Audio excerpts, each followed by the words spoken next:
So we have two different trainings. One is 16 hours, so it's very intensive. 16 hours worth of training? But what? no, is to support and promote an understanding that all immigrants contribute to our region economy, way of life, and values. Also, we have a training that is a mindset training that we provide people with skills and tools, how they can improve the way that they see other people. The idea is that you see people as people and not as objects, right? Oh, you got to open your mind and heart. I like that. I know that is doing that. Open your mind and heart. The journey from your mind to your heart, going through your emotions, right? Because that is the problem when we say, okay, you're stubborn. This is my mantra in life. Get curious, not furious. Get curious, not furious. Yes. So. Ooh, I like that. I need to write this down somewhere. So get curious, not furious. And like that's nice. Welcome to America. Get to work. But it's a blessing. It's just like what I'm saying is like these people in life, I believe that we don't get what we want or we don't get what we think we deserve. We get what we focus on. Oh, that's true. Yeah. Okay, I'm focusing on this. This is what I'm gonna get. So, I followed you when you did I think with Sean Barriger, you were in the bicycle going. I loved it. That was really fun. Riding bicycles with the mayor. With the mayor, it was really cool. Yeah, we did that. I do remember that. I really enjoyed it. It was like, and it was just funny clips too of I him know. and me doing fun And Sean stuff. is really fun to work with. Okay. Put it in You here. want to just put it right there. Okay, and then what you perfect. want to do is you want to put these on so you can kind of hear me perfect. Okay. So see, now you can hear everything can, perfect. yes. And then you want to take this microphone and you can kind of move it really close to your mouth like that. There you go. That's better. Better? Yeah, exactly. Okay, good. Okay, there we go. This is nice stuff. I know. It's very good stuff. I love it. It's like, have you ever done a podcast like this? No. No? Well, not that many people have done a podcast here in Twin Falls, Idaho. I feel like it's a very small niche, but it's a very interesting. I can tell you that. Let me just make sure all of this is This good. is very professional. I know. Love it. All right, let's see. That's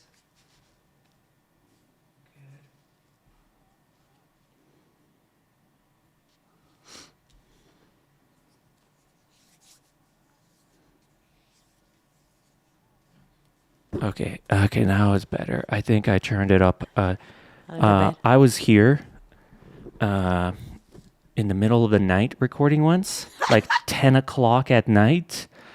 Nobody's supposed to be here at 10 o'clock at night. Other than you. Other than me.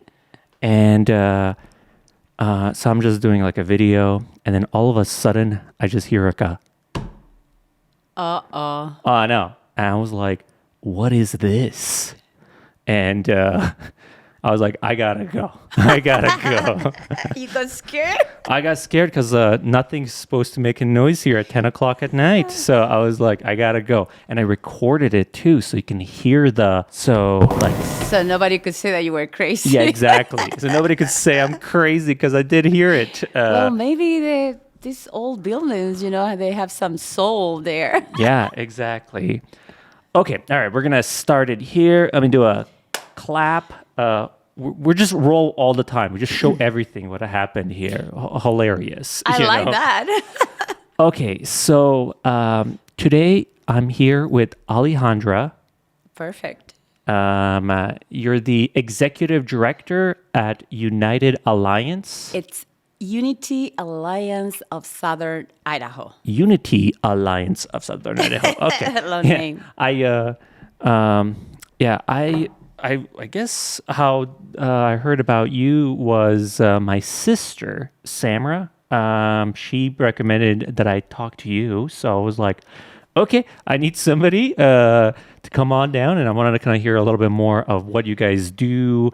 And maybe you can tell me some stories that you've heard and stuff like that. We'll see where this conversation goes, okay? I like that. So I guess maybe first let's start with who are you and what is Unity Alliance exactly?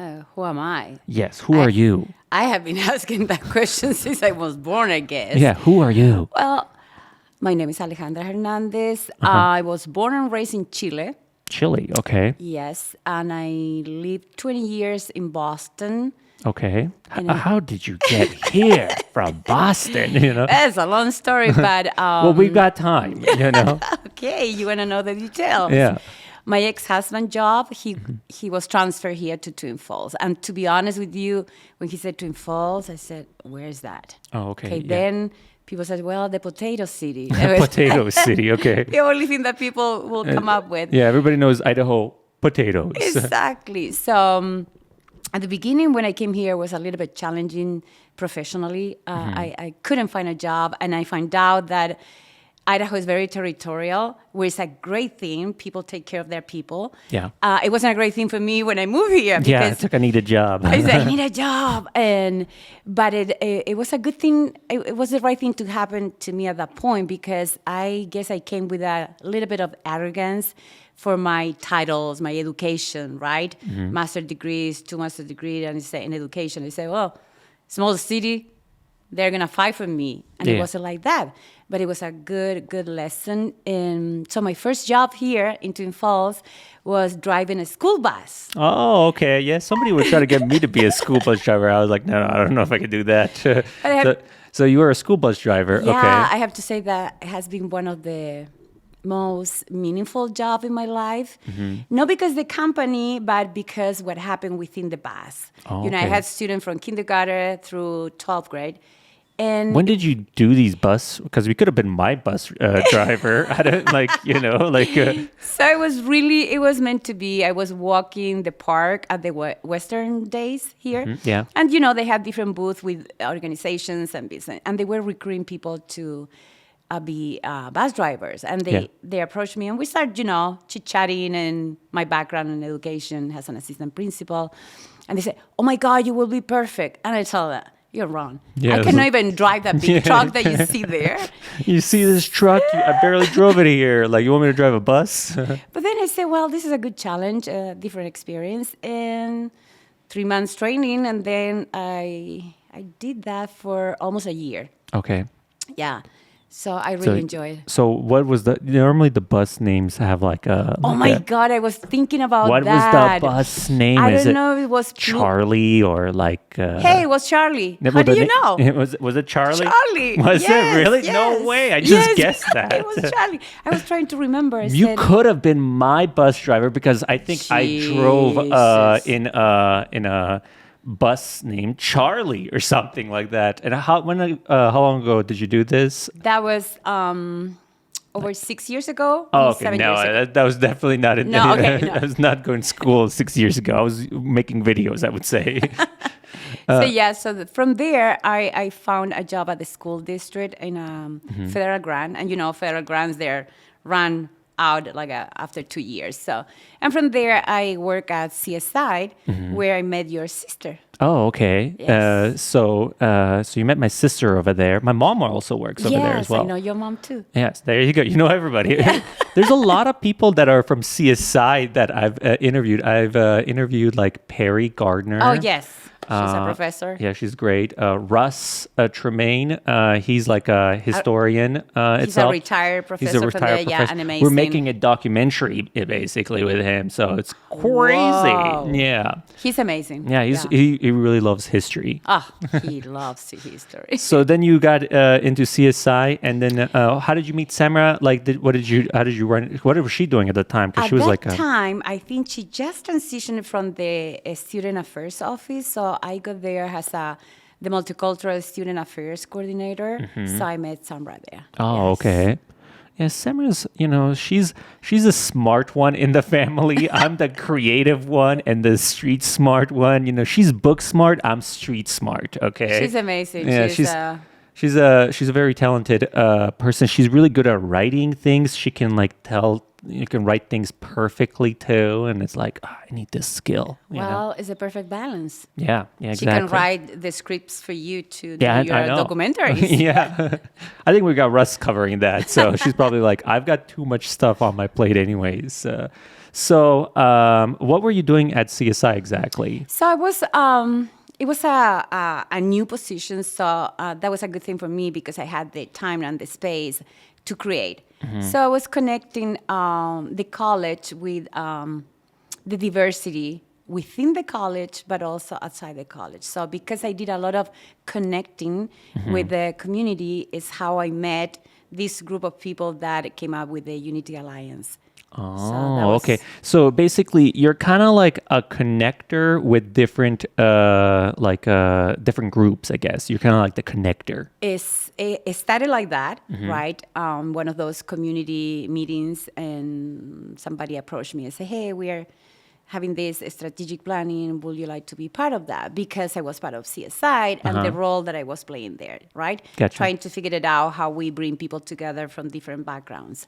Gotcha. So that is how I ended. So did you start this? This is a nonprofit, or how did this become, I guess? So I wasn't there when the first conversations started. That was in 2016. Okay. There was a criminal incident on Twin Falls. So a small group of residents, but very vocal, start speaking up against the refugee community, right? Yes. And you know how things go with the media, and then national bloggers picked up on the issue, and very soon it also affected the immigrant community in general, specifically the Hispanic community. So there was a group of leaders in the community, the mayor at that time, Sean Barriger, the chief of police, and people from business and some faith-based organization. They got together and they said, well, we need to do something here, because if you think about it, most of the workforce in Idaho, especially in the Magic Valley,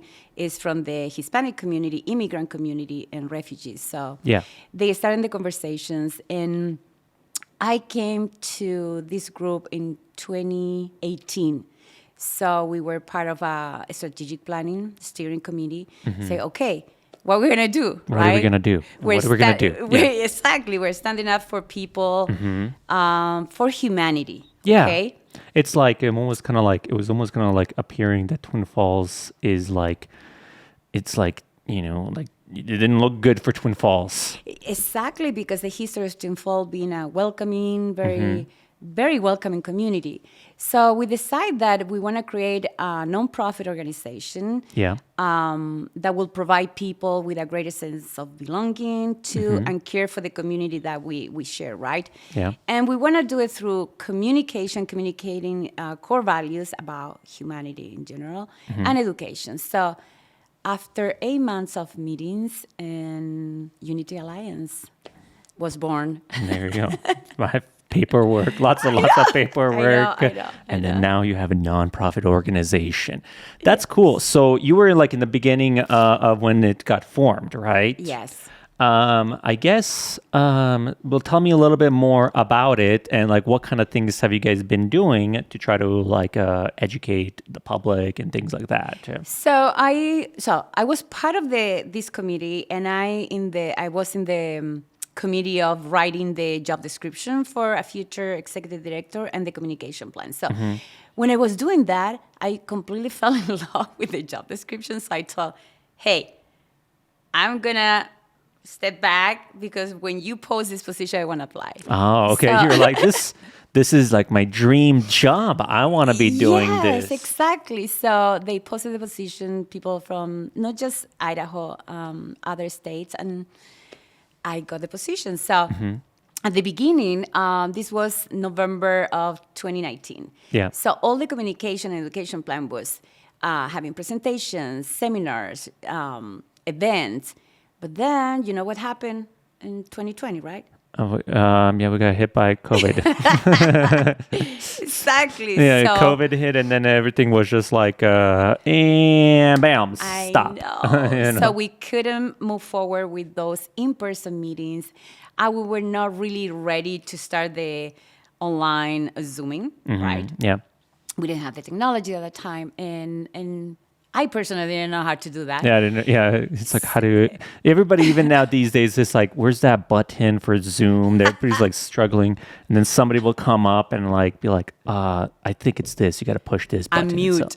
Yeah, unmute Sometimes you. you're talking like for a minute and it's I was muted. Oh, I was unmuted. Sorry. So,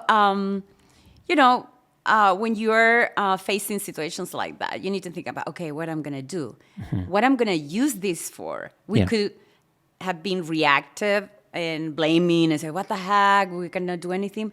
But we decide to be more creative. So there were a lot of organizations that they were already doing that type of job, bringing people together, educating people. So we started doing partnerships and collaborating with other community organizations. So we did a campaign for the wearing masks and then vaccination within the Hispanic community with the South Central Idaho Hispanic Chamber of Commerce. We did a radio, television, and written campaign. So that was the year of collaborations. Oh, okay, nice.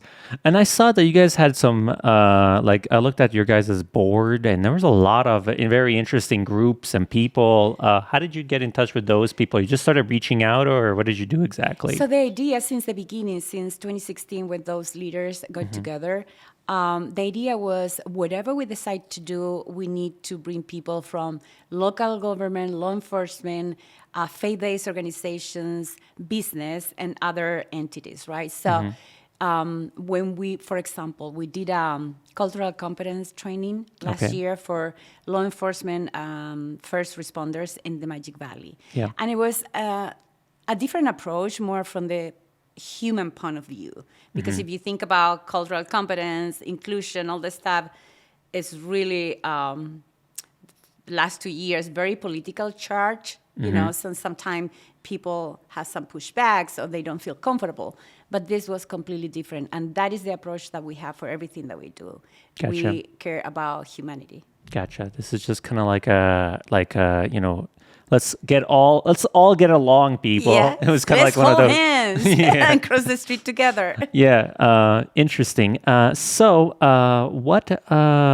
where do you see this nonprofit, going towards? Like, what are some ideas that you're kind of thinking about, doing with the organization and things like that? So Unity Alliance serves the entire Magic Valley, 8 counties. Okay. But because most of the people... So it's just not Twin Falls. It's No. not Twin Falls. It's basically all of southern Idaho itself. Exactly, 8 Okay. counties. So it was easier at the beginning to start because most of us live in Twin Falls, starting projects and letting people know that we are here. We were kind of very quiet at the beginning because, you need to see how you function as a group. And even though we start with a mission very specific, but things happen and we need to adjust to how we better serve our community. So right now, our mission is to support and promote an understanding that all immigrants contribute to our region economy, way of life, and values. Right? Gotcha. Yeah. So we do a couple of trainings that we offer to everybody because sometimes people say, well, you work just with immigrants. And when we say immigrant, we include refugees because one of the things that we have noticed that we have immigrants and refugees and even then don't get together, right? Yeah. So there is a barrier there. So we decide to call all immigrants. So we have trainings.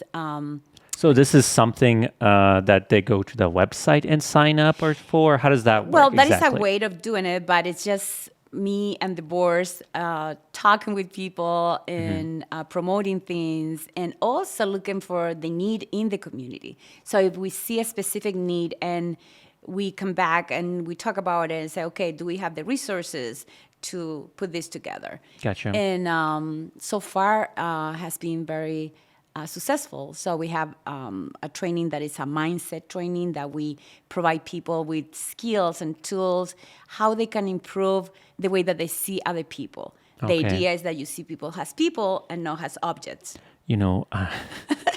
When you say that, this whole, what you just said there, I kind of wish people that are negative, mandatory training for them for that, Well, sometimes I feel that way, but honestly, but you got to slowly convince them. It's like, hey, like just see from their perspective as well too, or so Yes. forth. Is a lot of training about like their point of view itself? Because I think a lot of times people don't step in other people's shoes or so forth, and then they just see it one way. There is no other way itself. It's challenging, and it's not right or wrong, good or bad. It's not a morality issue, right? But Yeah. sometimes when you have never been exposed to anything different, it makes sense, right? Yeah. So we meet people where they are, Yeah. and we offer this. We don't tell them, oh, you got to believe everything that we said, or you got to do what we are saying. No, it's not about that. It's about just kind of giving them another perspective. absolutely, and giving them like it's And a you're guidance. you're just teaching this immigrants and refugees and things like that. Anybody. Anybody. Oh, okay, so it could be anybody. Anybody will So if benefit. anybody if anybody that could potentially benefit from what your guys' training is exactly, and how long is this training typically for? So we have two different trainings. One is 16 hours, so it's very intensive. 16 hours worth of training. But what? not once, okay? I've sometimes did like a binge watch of some 16 hours worth of information, but like it's tough, I tend to fall asleep or so forth. So you guys will come to somebody, right, to do this training with them or so Exactly. forth. Okay, so the first one was with a group of professors and employees of CSI. Okay. Right? They have been promoting that specific training for many years. So what I did, because when I work at CSI, I took the training, and then I did the train the trainer. I went to Salt Lake City to get certified. So that organization, Arbinger Institute, granted Unity Alliance the right to use that curriculum and teach it anywhere. Oh, Because it's okay. for free. We are not charging. The only cost is the books and materials for participants, but we raise money to pay for that if people cannot afford it. It's not Gotcha. a lot of money. But so that training, you can benefit in your personal life, okay? Because it in some way it teaches you how to be more creative and not reactive. And in what you were saying, how I can see things from a different perspective, and always try it. Because one thing is like somebody tells you and you get the knowledge here in your head, but then you don't do anything with that. Yeah. Well, I have a good question then here leading off of that. What would you say to like people that are like stubborn, sometimes people are like, this is the way it is. In my head, you cannot change my mind about, certain topics or so forth. How do you try to change those type of people? Well, you cannot change anybody, okay? So You can't change anybody. That's a good, I like that. You can't, it's like. Because if you want to see the change out there, right, you need to start with yourself. Okay, so if I'm stubborn, but I'm willing to be coachable. Yes. And that means that you need to open your mind and your heart, right? Oh, you got to open your mind and heart. I like that. And I know that is doing that. Open your mind and heart. The journey from your mind to your heart, going through your emotions, right? Because that is the problem when we say, okay, you're stubborn. You attach a lot of meaning to thoughts. And then you come back to yourself and say, I'm right about that. Okay, so being coachable is like letting go of what you know or what you think that you know, right? Letting go too, yeah. And you don't have to believe what people are telling you, but you need to experience everything and see how it works in your life. Because as I said, it's not good or bad, right or wrong. It's what works for you. Yeah. So I wouldn't go and try to change somebody because in the back of my head, I'm thinking there is something wrong with that person. So when I'm seeing the wrong out there, what do you think that I'm creating? Everything is going to be wrong. Have you ever experienced that? Oh, I want to buy a car and I want a red whatever, right? Yeah. And red Ferrari. okay. I actually want a Lamborghini. Okay. And you put that thought in your mind, and then you go out there in the street. What do you see everywhere? Not a lot of red Lamborghinis. Maybe that was an extreme example. But because you have that right here in the front of your head. Yeah. And then you start seeing that car everywhere, right? Yeah. So that's what I'm saying. I don't want It's kind of like you're almost like putting that like that. You're looking for that basically, and you're like, perfect example of that. because in life, I believe that we don't get what we want or we don't get what we think we deserve. We get what we focus on. That's true. Yeah. Okay, I'm focused on this. This is what I'm going to get. So if I'm thinking that there is something wrong out there in the world, I'm going to see everything wrong. Yeah. So that's again mindset here. Exactly. Yeah, it's a mindset. So I'm not going to come to you, hey, this you're is- a Starbucks, I want to change you. No, impossible. Yeah. So, but I can guide you, giving you some stuff that you think, kind of makes sense. Well, at least maybe I feel like what you're doing is you're giving people like information that they might just not be aware of. And then like, that's an interesting way of looking at it or so forth. And also it's the way that you provide that guidance, because you need to meet people where they are and you need to reflect on where you're coming from. If I'm coming from controlling, I want you to change, it's not going to work. Gotcha. But if I come from a place of love, when I really want to assist you in having the life that you want to have, the best one. Gotcha. And so this is not a one-on-one thing. This is kind of like more like a group thing. It's a group. They deal. So how many people do you typically get in a group before this training starts? The idea is 10 people. They deal because there are a lot of practicing techniques, Gotcha. and sharing experiences. So when you have a big group, it's challenging. So, Yeah. So you guys done these before too, Yes. especially with the CSI professors and so forth, right? Because they're the ones that are almost kind of like taking what they've get information from you and then trying to pass it on, or just kind of like in their day-to-day life interacting with so many people. Absolutely. Too. How many times you have experienced self-deception? Okay, for example, you have a coworker here and she asks you for help, and you have the information that can help her, but then you say, "Jeez, she's so lazy. She's always late. She never helps me." And your first response was to say, "Yeah, I have the information that is gonna serve her," but Yeah. then you back up and said, "No way." Yeah. So self-deception, it's like so how we can work into that, and you do that. Maybe I hope not. Yeah. I hope not every day, but in your personal life, in your relationships. So it's not just for. So you guys are like almost like helping recognize that you're doing that, and so that way you can try to take advantage of that and be like, oh, wait a second, I'm being mean here. I understand now. Interesting. Yeah. So it's kind of like people are in their heads a lot of times, I guess. Gosh. And. It's almost kind of like what you guys are trying to help out is like step out of the head a little bit and then just fully examine the whole picture, I guess. Yeah, be humble and reflect on you're not the only person in the world, right? It's not just about you, your goals, your desires. But everybody thinks it's all about That's the me. problem. That's the problem. So how you can incorporate in your life somebody else's perspective too. It's a win-win situation because even if you don't have to agree with everything, right? Yeah. But when you can see things in a different way, things change. You know, how you interact with people. And if we do this at the individual level, that transcend to the collective. So when you learn all this stuff, then you go to your job. Yeah. And many people are doing the same work, then you're going to see the results in the organization. Gotcha.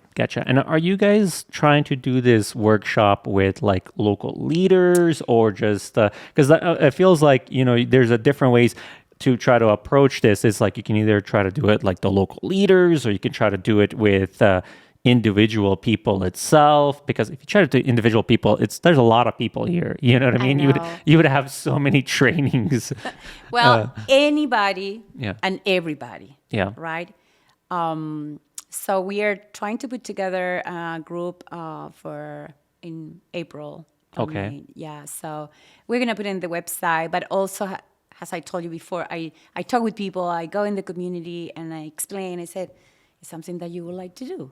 And it's for free. Yeah, sure. So that is just one of we have another very successful program that we call Parent College. So Parent College is a strategy to bring together families, schools, and communities. Okay. So with parents, we instill in them the notion that they are equal partners in education, so they Okay. have to be engaged. So it's like a type of conference that happened 3 times during the academic year. On a Saturday, parents come, have breakfast.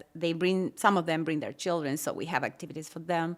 Parents go through 3 different classes. Everything is bilingual, English and Spanish, and we're trying to raise funds to provide it also in the main languages in the refugee community. Gotcha. And we have done in the Jerome School District, and we raised some funds, so we are trying to implement it here at Twin Falls. Gotcha. So that way parents can get involved in their kids' education as well too and participate, stuff like that. Yes, so we address academic, also leadership and well-being and life skills. Gotcha. What's the website where people can kind of see all the things that you guys do? So It's Unity Alliance of Southern Idaho.org. I like that. And what kind of are those the 2 primary services that you guys offer, or is there more? What else can you tell More. us? Yeah. And more, and there's more. So, again, collaboration, and we're partnering with the South Central Idaho Spanish Chamber of Commerce, and we're bringing the 2nd year of the Women in Motion Conference. Oh, okay. What's Okay. that? So we had the first one in 2018, yes, and then, 2019, before COVID, right? And then we couldn't have it because it's an in-person conference. So we bring women from the entire Magic Valley together, and we provide some master classes in women in business, women and self-care, and women and community. Okay. So this year, our theme is Women in Motion, Unleash Your Badass Set. Okay. Okay, so it's to connect, to empower, to inspire, and to celebrate women in the community. Oh, okay. And this is all for anybody in Southern Idaho as well. Yes, so this is going to be March 26th from 8 to 3 at the Fine Arts Building at CSI. We have amazing keynote speakers and presenter. Who's going to be presenting? We have a professor from University of Idaho. Okay. Yes, she's going to be presenting in Women and Business. We have Sonia Haynes from United Way. She's going to be presenting Women and Community. And we have Vashon Moore. She's a transformational leadership coach. She's an American lady, but she's living in Costa Rica. Okay. She's coming to be one of the keynote speakers and to present the class in women and self-care. And our other keynote speaker that we're really proud and excited is our main mayor, Ruth Pierce. Oh, you got Ruth Pierce on there as well. Yes, Okay, yes, nice. yes, So yes. there you go. I feel like you've got connections with all of these local leaders some way or some other way, essentially. But that is really important. It's like, I feel, you know why? Because you did the training. You did the training and yeah. But I think it's like if you have a purpose, if you have a goal, you need to put yourself out there, right? And you need to do the work. You need to connect, and you need to do a lot of listening. Okay, that is the way that we learn. Sometimes I'm not good at listening. I interrupt a lot. What would you say to me? Like, Well, we're really, most of the time, most people, we don't listen. We always have this dialogue internal in our head, and we're not listening. So the idea is that you listen with interest, like a more consciously listening. So you just not. Sometimes we listen for the words, but we get distracted because we focus on the person, right? We need to go beyond that. We need to listen for the experience that the person is communicating. We need to listen for the commitment. But also, if you have any interest of guiding people, you need to listen for what they are not saying. okay. If there is any trigger or anything that, So that is the way that you can really connect with people. I tend to do this where I'm like, okay, then I'm going to say this next. And I almost have it queued up. That's not really listening. Well, I have to say that the work that you're doing, right? You need to be kind of, composed and say, okay, what I'm going to say, what I'm going to ask. It's not about that, right? So I can understand that you have that in the back. Okay, she said this. Oh, that is a good segue to ask this. Yeah. That's Okay. that's my brain all the time. It never stops that. But you need to differentiate between what you're doing here and in your life, right? When Yeah. you talk with your sister, with your mom, I mean, you need to open your mind and just really consciously listen. Okay, all right. I'll try to listen better. And also listen for what is possible, because Genetically, human beings, we were kind of trained to listen for the threat. Survival. Our ancestors, they were out there in the wild. Yeah, you hear like a lion or something. We gotta go. If you were not listening, you're dead, right? Yeah. So that is like in our blueprint, and most of the time that is what we do. Survival listening. When we are, what I'm gonna say after. But it's just practice. Yeah. It's seeing the benefits of changing a little bit. I've slowly become a better listener during the podcast because I would just overrule people's whatever they were saying. It would be like, well, that's nice. Let me tell you what I'm doing. And then slowly but surely that's going to changing where I'm like, okay, you talk. I'll just listen here itself. But it's still not 100% perfect. I'm not like a perfect listener or so forth. I think you're doing a great job. Oh, okay. Well, there you go. It's better than episode 1 or 2, But you could get better if you attend one of my trainings. Wow, there you go. Maybe I need to sign up for this as well too. Show up and see how it kind of goes. I think and do you limit it to just like 9 people? What if you had like 20 or 100? Would you be okay with that? Well, for this specific training, it's challenging just because sometimes you want to listen to the story. How, for example, we present a skill or a tool that you can use, but people need to internalize how they're going to use it in their life, and sometimes they bring stories that could benefit from implementing this strategy. So when you have 100, you cannot go, because 16 hours will be 100 hours, right? So that is what it's more effective to honoring people's stories is when a smaller group. Gotcha. So you guys like smaller groups, so that way it doesn't take away from the training. Is basically what you're saying. Yeah, but max I have done groups of 20 and 25 people. So who is like the perfect person to attend this training? Who's the ideal candidate? Like give us a description of them, and then so that way they can, if they're listening, they're gonna be like, that's me. Looks like I gotta go. So I will say that anyone will benefit because, as I said at the beginning, you can apply in your personal life and your relationships. But I will say that companies, that organizations, that they reach a point where they're struggling in the results. Let's say that they have goals, right? And most of the time, the problem is the human component.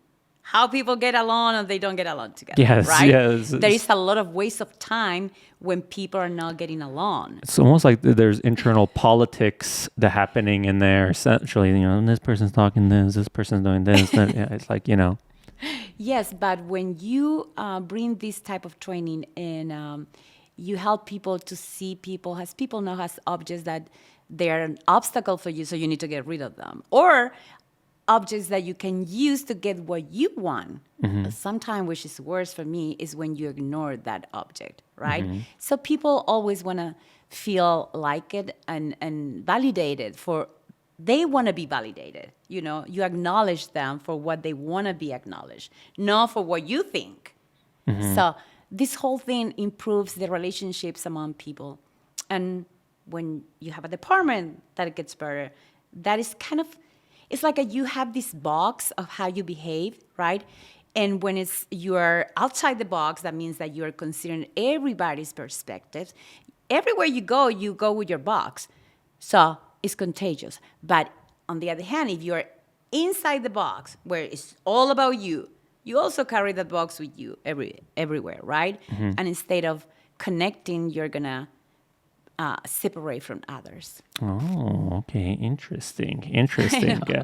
So, it kind of seems like literally anybody can be a part of this itself. If this kind of stuff intrigues you, I feel like, and if you want to just kind of better yourself, is this also kind of like a way of just like I'll provide you the information and you do whatever you want with it, essentially? Well, it's like any training, right? You get all this information, and then the only way that you can internalize some of the techniques, the ideas, right, is by practicing.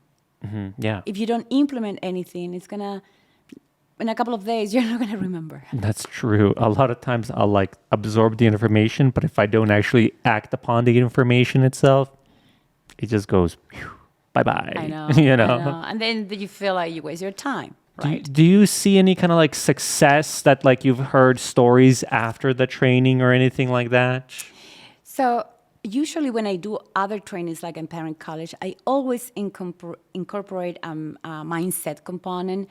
And I have this mom that since the first time that she took parent college, she always called me. The first call was to tell me that she was so grateful because she found her voice as a woman, because she was living with being a mom, being a wife, being a grandma, all those identities, but she never acknowledged who she was as a human, right? Gotcha. So those things, when you get that call and then next year she calls, hey, when you're going to have the next session, things like that, that for me means a lot. And that is success, right? Because we are providing value to another human being. Gotcha. Yeah, that's really, yeah. Then you're almost going to like affecting their whole core, because then you're like, oh, I gave you this whole mindset, you know?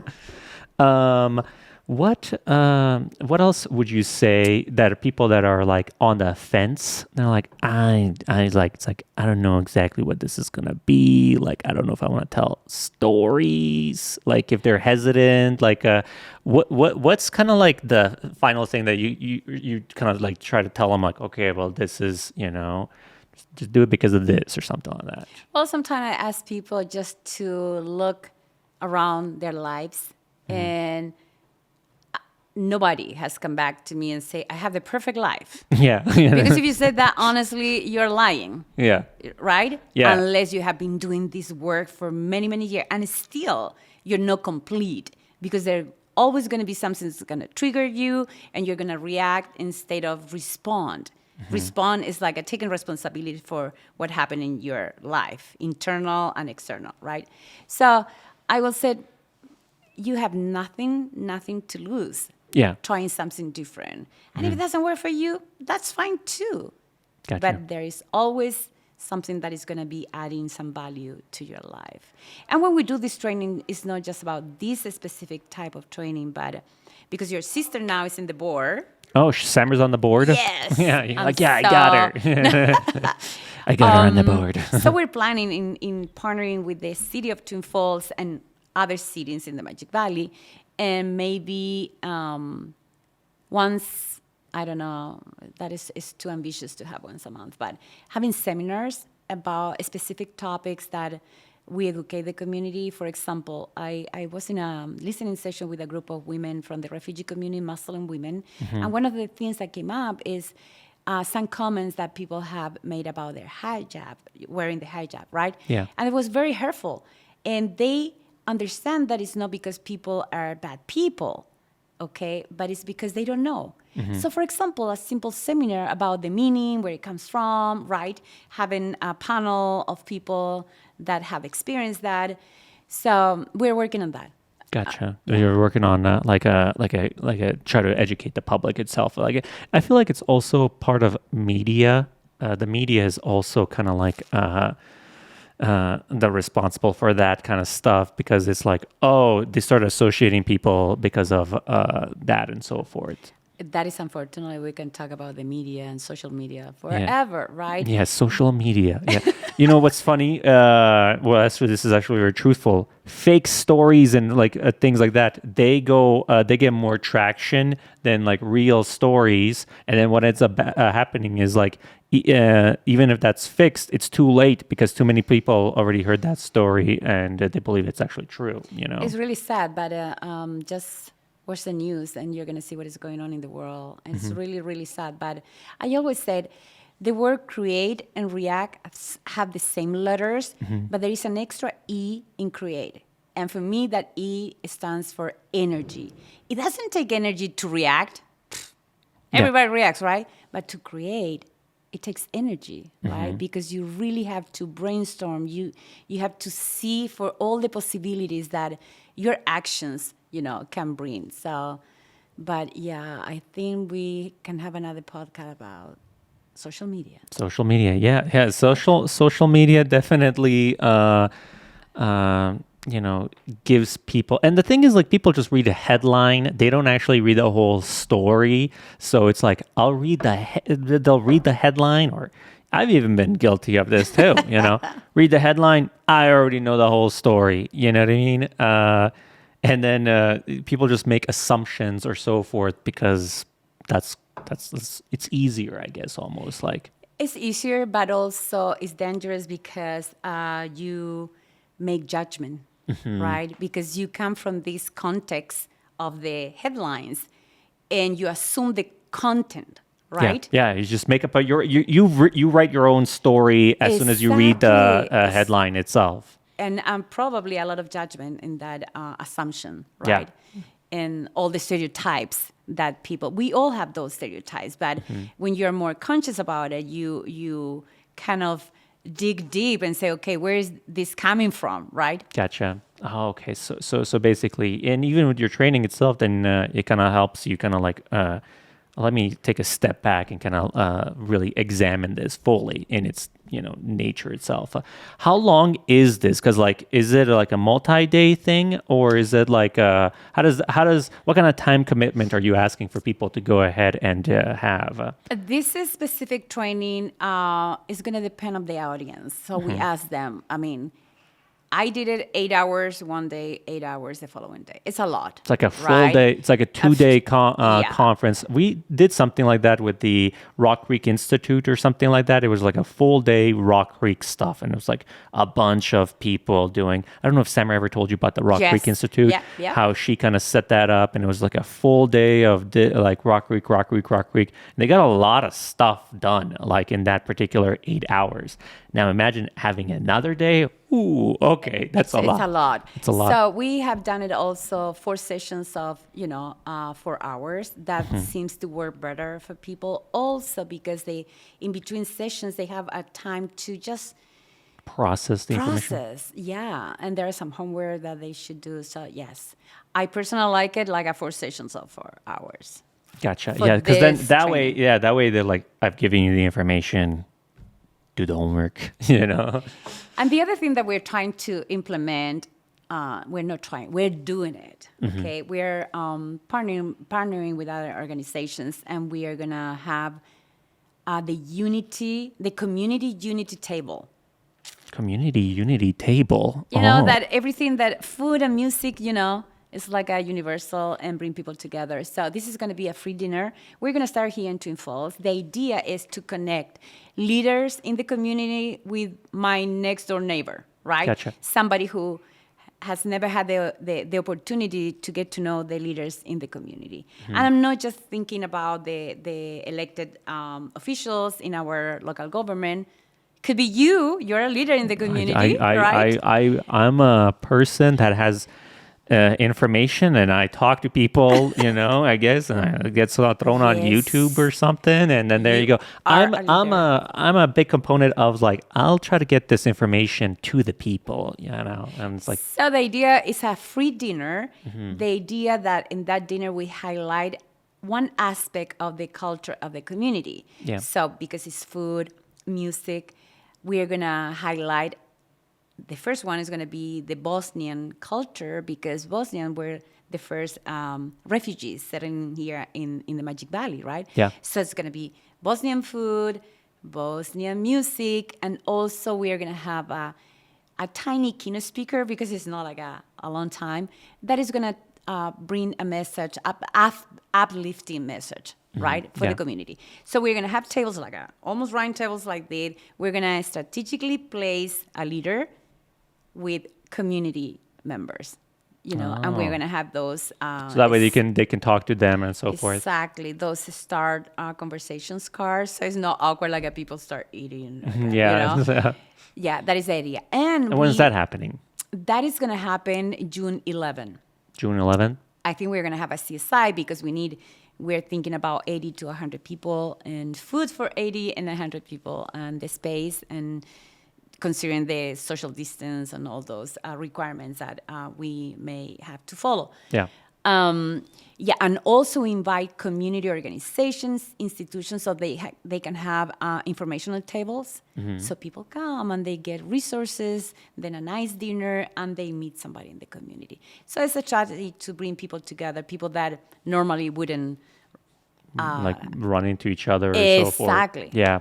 It's really kind of like, I feel like if enough people met the people, they would kind of see their perspective and so forth. It's all about perspective. They're not seeing their perspective, and it's like, the more stuff that you kind of do like this, the better it's just going to be for the overall like health of the community, I would say. Yeah, and it's opportunity for people just to see people. And sometimes we make assumptions for what we see or Yeah. what we hear, right?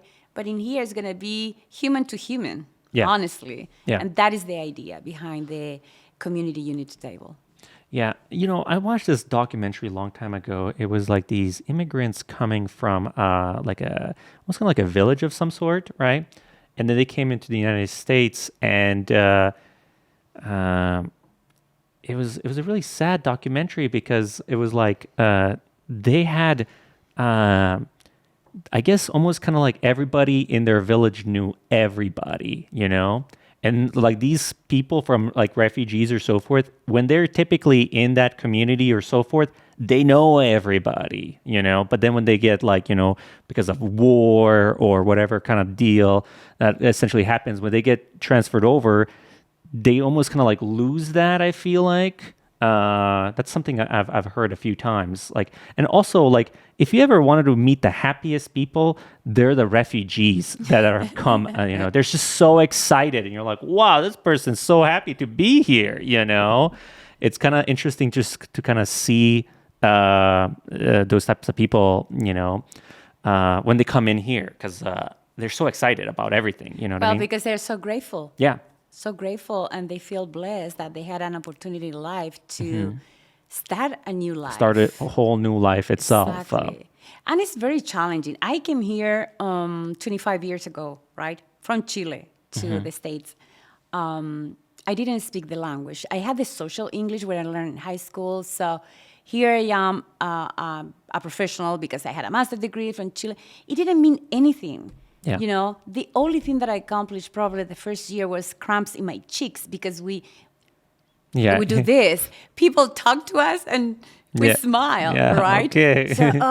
So it's you start internalizing this feeling, oh my God, I will never be able to speak the language. But what it really helps everybody who is an immigrant, when you have that desire of, okay, I need to make my life better. I'm going to be here. There's no question about it, right? So I need to learn the language. Yeah. I need to get to know the community. I mean, the community is not going to come and knock my door, right? So you need to have that attitude of the only way that I'm going to be able to start developing a sense of belonging if I put myself out there, right? Yeah. And there are a variety of experiences that you can have from that, but it's always going to be benefit for you just to develop in that sense of, okay, I belong here. Gotcha. Yeah. Interesting. Is there anything else? So what is this? That is a beautiful flyer for the conference. Look at this beautiful. Okay. Nice. That's Nice, really good. I like it. It's very, very nice. So I'm just So you've got like, what's crazy about this whole thing? You've got like a lot of things happening all at the same time. and I love that. It's like you've got like it's not like this is just one thing. It's like we do the training. We've got this event. We got another event and another event, and basically what I'm kind of learning is like your whole purpose is you want to try to connect as many people as you can together and just have people see other people's perspective. Exactly. That's why you were like, I need this job. Yes. And we are always open to any type of collaboration. So anybody who said, maybe we can do this together. Yes, why not? It's always about people, right? Connecting people, acknowledging people, and celebrating people. Gotcha. Yeah. And I know the city already kind of does that with some other events too. I think there's like an event where like meet the police or something like that. Yes. There's like a Hispanic event or something like that. Where, The Latino Fest. yeah. So what would you say for people that are like hesitant? Because like they already have this mindset about those people, right? Yeah. And they don't want to go. because they're like, I already have my mindset. You're not going to change it. So like, what do you try to tell those people itself? It's like, maybe like, come do the training first and then, Sometimes what I tell people is, again, it's not right or wrong that you don't want to do that, right? But just think about what you can get. You go to a Latino fest. Yeah. Food, music. Who doesn't want to experience something different? You know, it's boring when you do always the same thing. You eat the same thing. You do the same thing, right?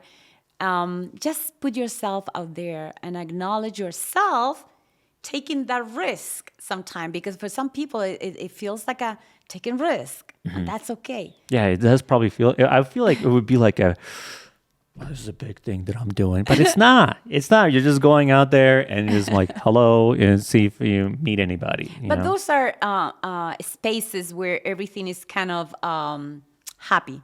Say music, food.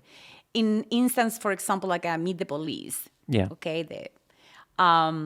For people, immigrant people in their own countries, they may had a bad experience with law enforcement. Let's say. Yeah, because like sometimes it's the police is like the military, and the military are shooting the people, so they see the police like, oh, this person's got a gun and he might be shooting, so I'm not going to that thing. So exactly, so that is what we need to do the work with both part of the equation and bring them together, because we need to assist the immigrants in developing this understanding that here things are completely different. Yeah. And on the other side of the equation, help them to understand that there's fear here because this is what they experienced in the past. Yeah. Right? But we need to do that work. We cannot make the assumption that people coming here, they're gonna say, okay, things are different here. Can you imagine being here for 6 months that you need to learn language, you need to get a job, and you need to learn how the system works? It's they just throw you in and then you're like, go. They get a system for 6 months or 8 months, but then you're on your own. And I'm talking about the refugee community. It's really challenging. So put yourself, I don't know, go to Chile. Yeah. Do you speak Spanish? No. Okay, go to Chile. Yeah. I mean, you're going to find that people are very welcoming there, but it would be really tough starting anywhere. It doesn't matter where you are thrown into. It's tough. I think even my parents, when we came in, they had maybe like $200 or $300 on them, and that's about it. And then they had to start from like almost zero, essentially, and it was just kind of like, okay, we're here. This is a better situation. Then, they got a job, and then we even had to pay, I think people even had to pay their ticket back, like the flight back and everything like that. It's like everything is paid, but I think is a lot of people's perception is like, everything, even in school, people like, I would have like a job at working at Jack in the Box. I was working at 16 years old, right? And, saved up some money, got a car. People think I got it from the government, like, no, I was working my ass off at Jack in the Box, flipping burgers and doing these damn tacos. And that's how I got a car. But that's the thing is people don't understand is like the work, immigrants or refugees or so forth. They're hard workers, and they will do the work no matter what, because, it's like, they want, they want the success too as much. I think they almost kind of want the success more. Exactly. And the refugee program is a federal program. So when people don't know that, they make those assumptions, our tax are paying for there to have food, and no. Yeah. They actually, they come here and they work right away. Like they have a couple of orientation sessions. Come on. I mean, in one session that they tell you how things work in here, or the educational system, it's tough, right? But then they start working. Yeah, it's immediate. Like, get to work. Yeah, it's I know, they push them man, like that's that. Nice. Welcome to America. Get to work. But it's a blessing. It's just like what I'm saying is like these people, many of them, they have to deal with the stress of adjusting to something, but also still the trauma. Many of them bring the trauma from where they live, right? Yeah. So we never take the time to think about those things. So yeah, there is a lot of trauma that like people don't just like most people here in America. I would say they're almost kind of like sheltered and they don't see this other stuff that the immigrants kind of see. Like some immigrants coming in, they're like they hardly had any food, so they're like, Yeah. fighting for food or like barely surviving or so forth. So when they come to America, it's like, oh, look at this. There's like a store. You just go in and buy whatever you want, Everything and so much, right? Yeah, I remember when I first came here to America, they kind of like, there's like this catch-up story that I always say. I think I was talking to Samara about it too. We were kind of talking about like what was so, Samara thought the mailbox was where you put your leaves. You should ask her about that. It's like, so you thought the mailbox was a leaf? Yeah, I don't know, because we didn't have a mailbox. And people don't get mail delivered to them like that. To a mailbox. I thought when we first came, they had like a little mini fridge or something like that, and they put some food in there, and they had like ketchup. Even a ketchup bottle was like, oh my gosh, we got a whole ketchup bottle, What? So I always tell that ketchup bottle story itself because I was so grateful to just even have a ketchup bottle itself. But, I feel like the more immigrants are here, they get almost kind of like Americanized, I guess. So it's kind of like if you think about like science, it's like entropy or so forth. You just kind of like blend in to like the surrounding or so forth. Do you think that's a good thing or do you think that's a bad thing? Because it's like they almost lose like part of their culture because they're getting like they're becoming part of the entropy itself. That is very interesting, but I think at the beginning it's a survival skill, especially when you're parents and you come with little children, right? Yeah. You want them to be part of the community. Yeah. So sometimes, and this now I think is changing, right? But they wouldn't allow you to speak your own language, okay? Because they wanted you to learn English, Yeah. right? So I think it's so beautiful that, because I believe that we're all different, right? And our difference make a difference in the world, right? Yeah. So we need to be proud of where we come from, our culture. And that is the responsibility of the parents, having that talk with their kids, to be proud of that, and that's a beautiful thing. And you're contributing to a new culture, your part. Yeah. So, it's like the rainbow of cultures. And Yeah. And what's interesting is Twin Falls is, has a lot of different cultures here. It's I've heard people say it's like, oh, it's a melting pot of different cultures itself. And I think the work that you're doing and so forth is just going to try to educate the population in general about the different cultures. Exactly. Well, Magic Valley is the most diverse region in Idaho, right? So, the idea is to manifest the different cultures. And what I mean by that is not creating anything, is making obvious what is already there. It's people from all over the world. And Gotcha. that's so beautiful. Gotcha. And acknowledge them and celebrating everybody. Because it's not just about our organization, it's not just about the immigrants. It's about everybody. It's about the person that was born and raised in Idaho. Yeah. Okay? So we acknowledge that and we celebrate that. Now, how we bring everybody together. Yeah, that is... That's the why question. you're like, how do we do that exactly?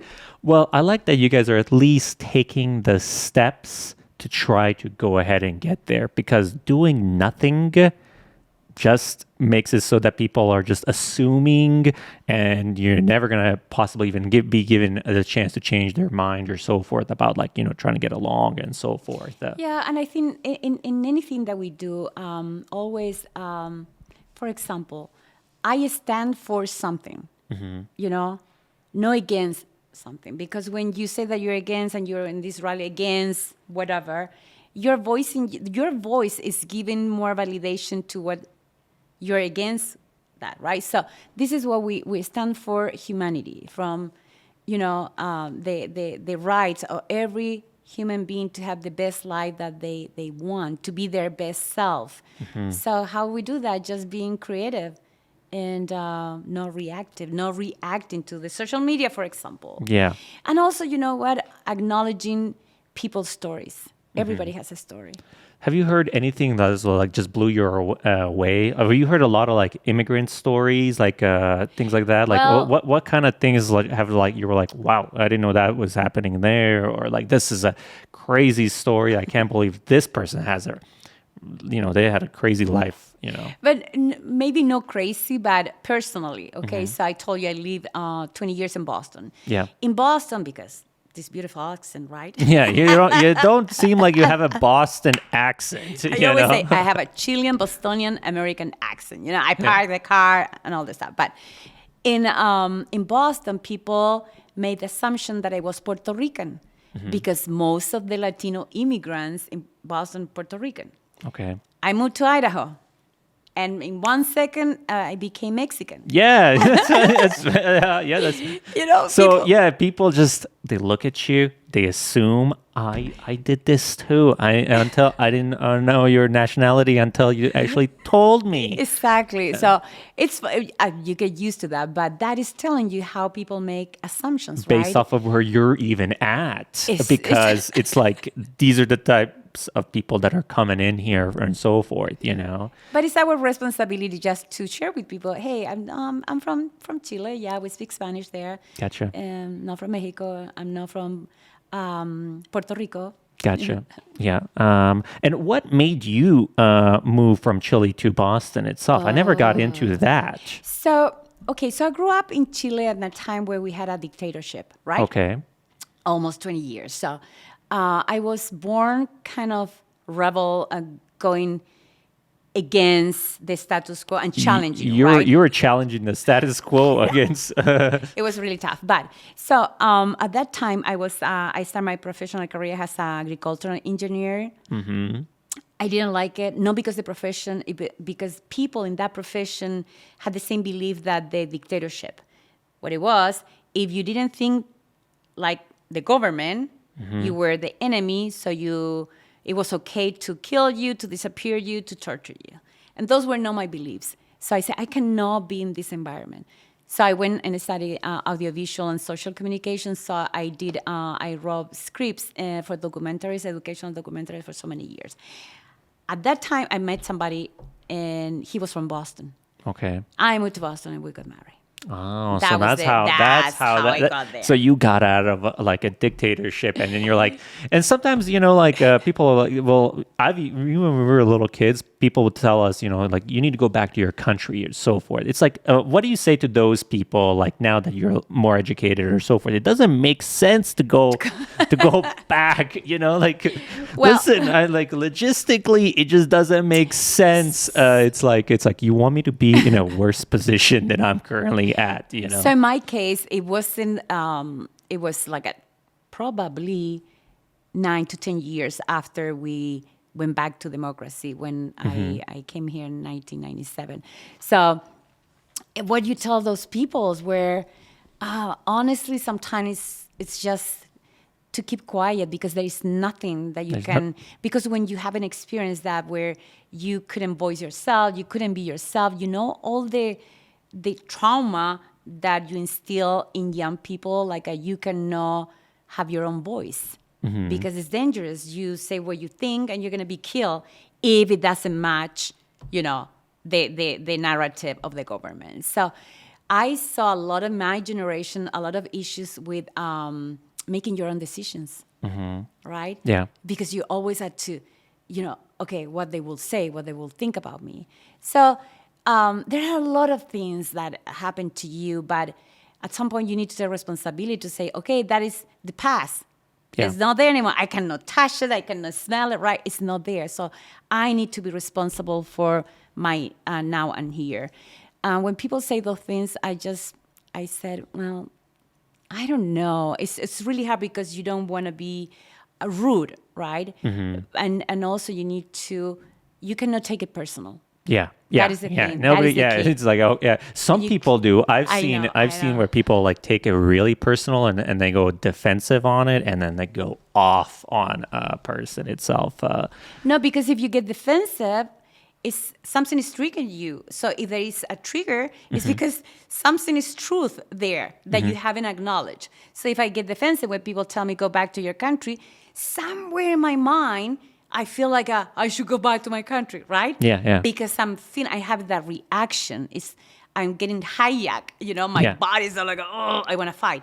But so that is when you have to take responsibility. Say, oh, okay, I'm feeling comfortable. What is there that I haven't addressed with myself before I react? Interesting. So I never even thought about it that way. People that are very reactive, that they're thinking about maybe there is something. You're projecting. The world is a mirror. So you're projecting. So when you're projecting and when you're judging, right, you're judging yourself. Yeah. And it comes from fear, and that is when you need to go back and say, okay, what is going on here? There's something that I haven't addressed, something that I need to communicate, lesson that I need to learn, or forgiveness. Sometimes you need to forgive yourself. Gotcha. Interesting. Wow. Well, that's very interesting. I never thought about it that perspective itself. Is there anything else you think we should talk about, or you think goodness, we've talked about a lot of different stuff here? What are you hoping that people get out of listening to us? Kind of just like talk about here. This is my mantra in life: get curious, not furious. Get curious, not furious. Yes. So. Ooh, I like that. I need to write this down somewhere. Get curious, not furious. Yeah, and some people have this, when I say furious, say, whoa, that is very negative. It's just another emotions. Emotions are good. It's how we channel emotions that could be questionable, right? But I say that because getting curious is just inquire, ask questions. The learning is knowing the answers. I believe so. I believe that the learning is in the questions. And we challenge, our blueprint we grab in school that you need to have the right answer and you get rewarded. If you don't, you get punished, right? So we need to stay away from that and honestly believe that in the inquire you learn, right? Okay. Yeah. So when I say get curious and not furious, get in touch with us. If you have any idea, if you think that you can contribute with something, we welcome everybody. I don't know everything.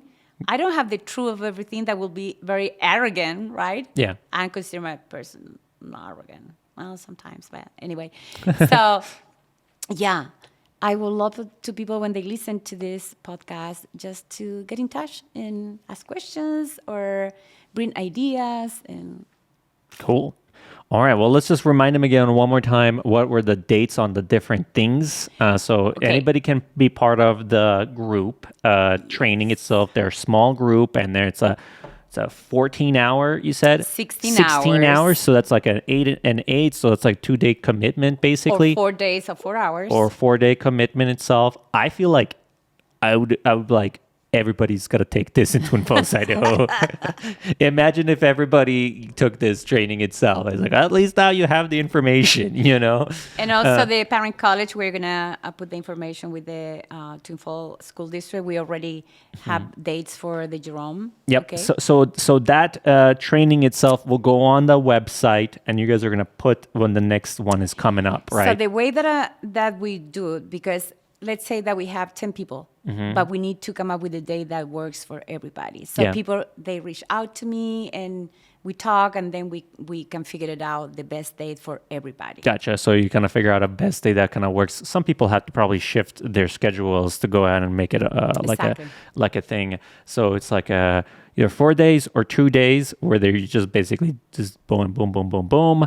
And then again, on the website, right? On the website, where they basically sign up for that. They can call me or they can anytime. call you. Yes. There's a number on the website as well, too. It Yes. probably goes to you or something like that. Yes. It's usually how our website works too. And then you have this Woman in Motion event happening as well. March 26th. March 26th, and that'll be at CSI. Fine Arts Building. Fine Arts Building, keynote speakers. And how long is that? That's from 8 to 3. We provide breakfast, lunch, and we have also vendors. So people are going to be providing their products and services and some music. And to register I'm going to put it on my website too, but right now it's because we're partnering with the South Central Idaho Spanish Chamber of Commerce. If you go to their website, you can register right there. Gotcha. To just be to attend to watch it or so forth, right? You can be a participant or a vendor, or both. Well, if you're a vendor, you get the bonus of you can attend the conference. So, Gotcha. I see. Okay, that makes sense. Then you're like, oh, okay, yeah, nice.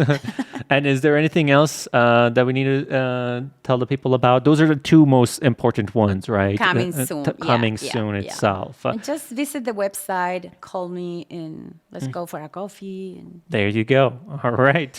I think this has been very informative. I think people are for sure gonna, be for sure interested in the training, and at least, I think if everybody, like I said, just did the training or so forth, maybe they'll just have some, like, even when I listen to some like training or so forth, I tell myself this: even if I get a piece of nugget or anything that like helps me, in my day-to-day life, it's worth it. You know what I mean? Absolutely. Because you never know where you're going to get that piece of nugget, like information that'll just kind of like change your trajectory or give you an idea of doing something or so forth. So this might possibly be it yeah, itself. especially when they're golden nuggets. Golden nuggets. Yeah, you're like, Who doesn't like gold, right? golden nuggets here.